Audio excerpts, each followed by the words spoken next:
In 1968, you acted for a little girl whose ear was partly burned, and when she was a baby, she was injured in a kitchen fire in the house where she and her parents were boarders. Now, at that time, you succeeded in obtaining a quite substantial sum for her as means of compensation. It never got paid, though, or only partially paid? Only partially paid. Yes. I remember that case well. She was a very attractive little girl, and fortunately she was able to wear her hair over her ears so they were not obvious. Probably today they could have done far more for the ears with plastic surgery than they were able to do at that time. No doubt she'd be probably a middle-aged woman at this time and probably still wearing her hair over her ears. It was a sad story, though, because the injuries were not, aside from the partially burned ears, she sustained some other injuries as well. Yes, she did. Do you think, with the negligence laws being the way they are now, would the owners of the boarding house where she lived, do you think they would have been hit for far more these days? It's a much more litigious society today. They probably would be, of course, for a lot of negligence claims now.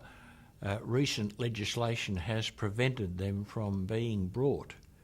And amongst other things, you've got to establish that it is a serious injury, and there are a number of legal criteria as to what constitutes a serious injury.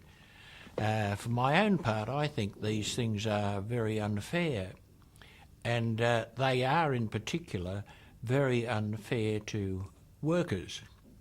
If a worker is injured in the course of his work, he can't sue the person who is negligent, and he can only obtain workers' compensation. And I was in what was a classic case.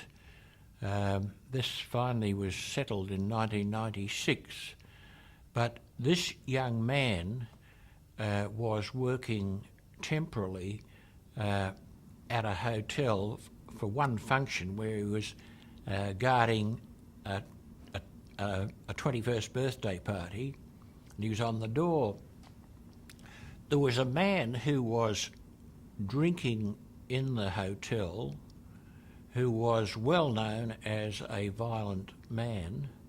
The manager of the hotel knew he was a violent man, and this man tried to get into the function, and my client would not let him in. The hotel staff then formed the view that there was likely to be trouble. This man was only working there temporarily, and he knew nothing of the background of this man.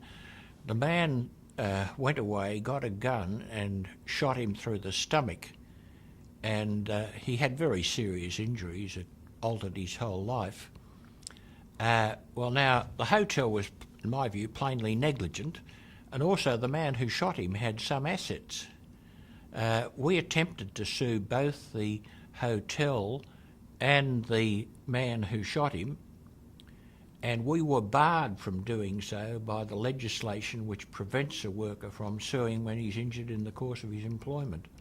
Now, I think that's a grave injustice, and also it means that the state has to pick up the tab, and it's a much lower tab, whereas this ought to be borne by the insurers of the hotel and the man if he's got any insurance.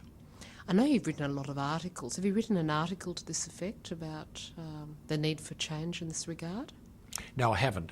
Would you want to? If I get time, yes. I think a good many people are writing articles about this right now, but the government seems to be very firm, and I think it's a great injustice.